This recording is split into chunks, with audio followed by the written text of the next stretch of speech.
Okay, last lecture में हमने बात की थी गो टू। ठीक है, गो टू आपका दो टाइप का होता है, एक अनकंडीशनल गो टू और एक आपका conditional go to. Unconditional go to तक का हम कर चुके हैं, आज है कंडीशनल गो टू। ठीक है, कंडीशनल गो टू स्टेटमेंट आपके पास दो टाइप की होती है, one is computed go to और other is assigned go to. ठीक है, कंप्यूटेड गो टू आज इससे शुरू करेंगे, कंप्यूटेड गो टू से। ओके,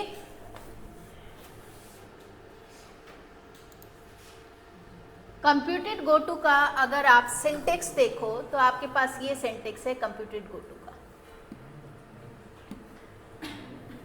ये वाला।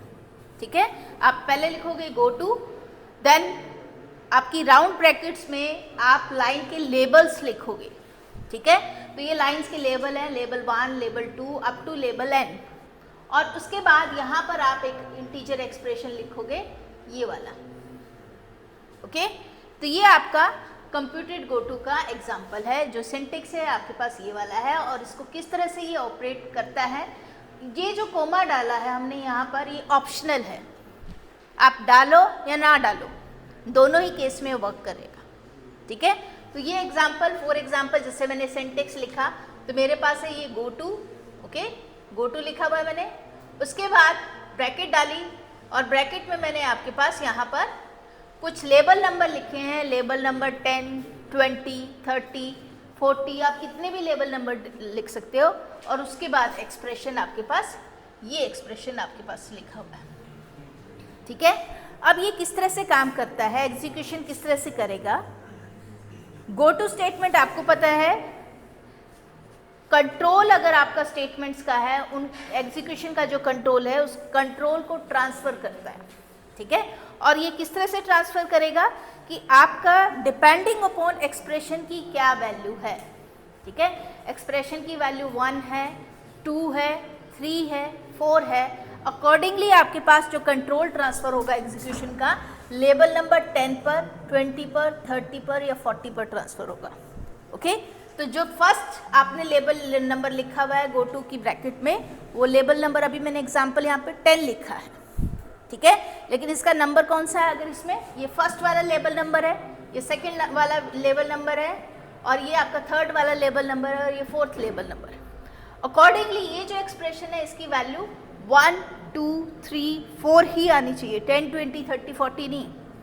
ठीक है, और आपके पास कंट्रोल डिपेंडिंग अपॉन एक्सप्रेशन की क्या वैल्यू है, आपका लेबल नंबर जो आपने फर्स्ट टाइम लिखा हुआ है, पहले लिखा हुआ है फर्स्ट नंबर पे, उस पे या सेकंड नंबर पे या थर्ड नंबर पे या फोर्थ नंबर पे, इस तरह से ट्रांसफर होगा। ठीक है, अब एग्जांपल देख लेते हैं।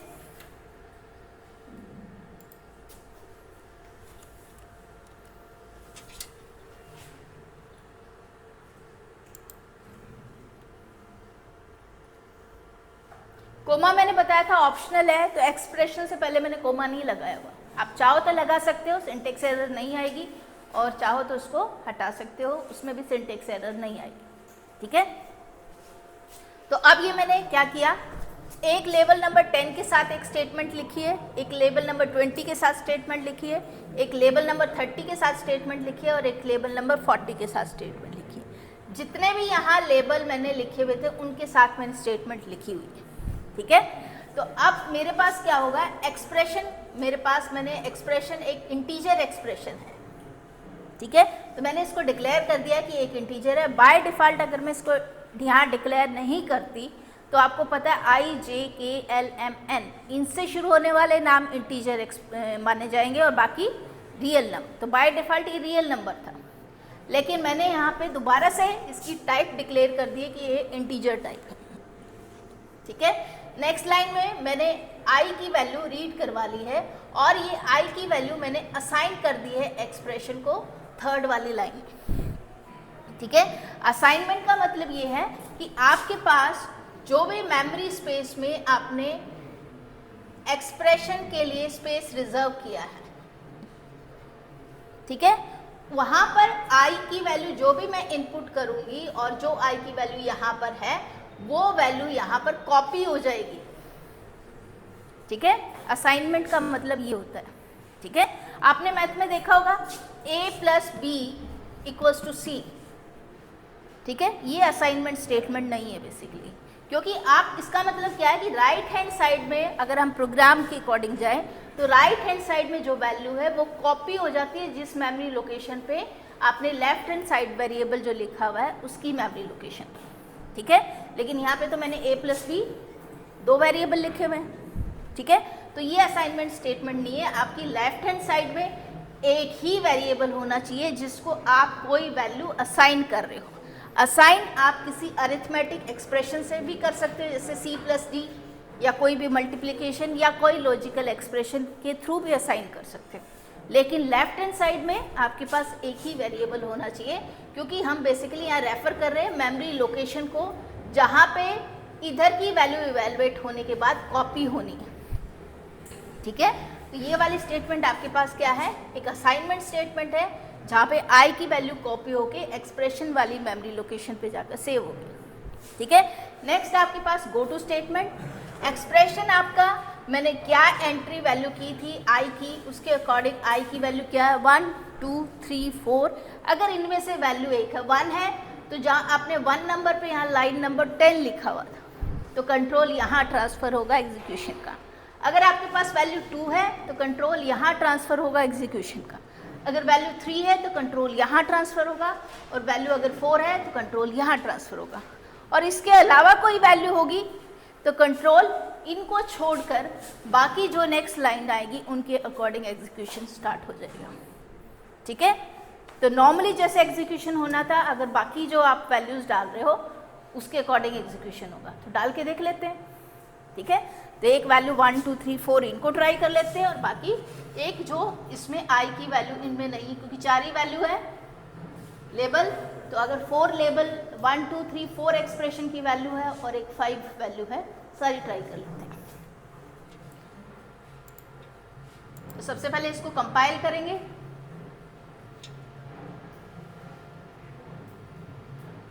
ठीक है, कंपाइलेशन कंप्लीट।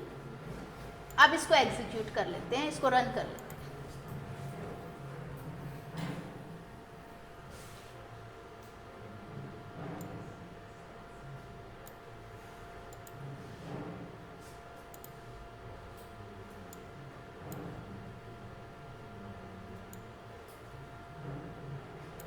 तो आपके पास जो आपने सेकेंड लाइन लिखी हुई है रीड वाली, उसकी कॉरेस्पॉन्डिंग आपके पास यहाँ पे कर्सर ब्लिंक कर रहा है, और इसको इनपुट वैल्यू चाहिए i की। सपोज मैंने डाल दी 1, ठीक है, 1 डाल दी तो क्या हुआ, नेक्स्ट जो आपके पास है एक्सप्रेशन 1 के अकॉर्डिंग आपके पास एक्सप्रेशन की वैल्यू हो गई 1, क्योंकि i की वैल्यू 1 थी, ठीक है।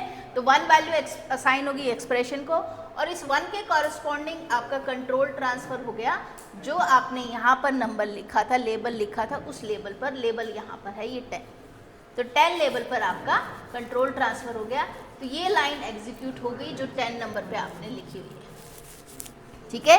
उसके बाद जो भी नीचे लाइन आपने लिखी हुई है वो भी एग्जीक्यूट होंगी, उस सारी होंगी, ठीक है, जो भी इसके नीचे हैं, ठीक है। लेकिन 10 से ऊपर आपने कोई लाइन लिखी होती है और गो टू के बीच में लिखी होती, वहाँ वो लाइन एग्जीक्यूट नहीं होती, ठीक है। अब दोबारा एक बार और 2 वैल्यू ट्राई कर लेते हैं,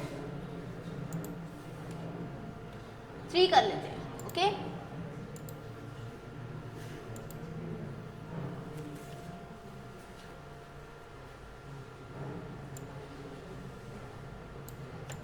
ओके, 3 वैल्यू अगर मैं एंटर करती हूँ तो मेरे पास क्या आंसर आता है, ओके। 3 वैल्यू जैसे ही मैंने एंटर की, आपके पास कंट्रोल इस लेबल नंबर पर ट्रांसफ़र हुआ जो कि यहाँ पर आपने लिखा हुआ है। तो इसके वैल्यू कॉरेस्पॉन्डिंग ये एग्जीक्यूट हुई, और उसके नीचे ये लिखी हुई थी ये एग्जीक्यूट हो गई, ठीक है। अब एक वैल्यू और ट्राई कर लेते हैं जो 1 2 3 4 के अलावा है।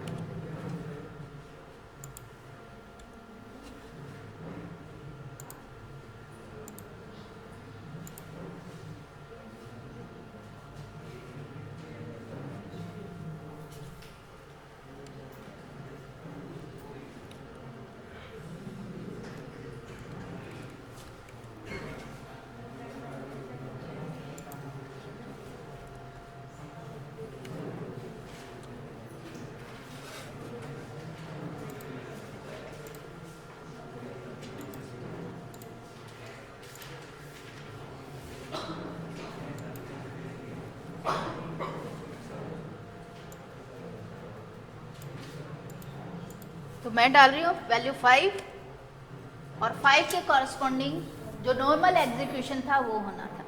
ठीक है, नॉर्मल एग्जीक्यूशन मतलब जो भी आपने गो टू के बाद जितनी भी स्टेटमेंट लिखी हैं वो सारी एग्जीक्यूट होंगी इंडिपेंडेंट ऑफ उसका लेबल नंबर क्या है।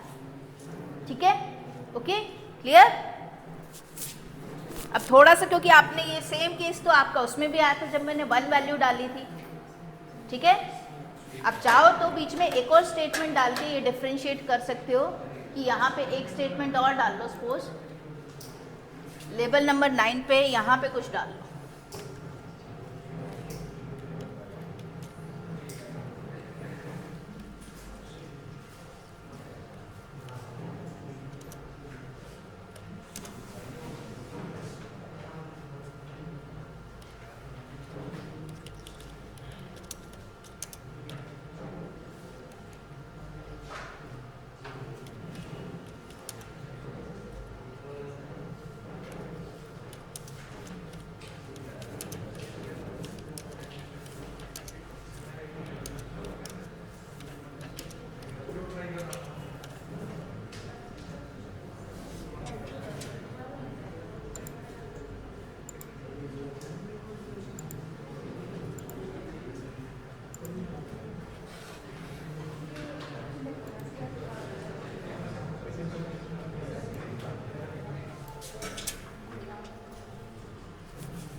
ये देखो जब मैंने 5 डाला है तो आपके पास यहाँ पर जो आपने लाइन लिखी हुई है ये वाली भी एग्जीक्यूट हुई है, लेकिन अगर आप 1 लिखते हैं तो ये लाइन एग्जीक्यूट नहीं होती। ठीक है, ओके 1 ट्राई करना है।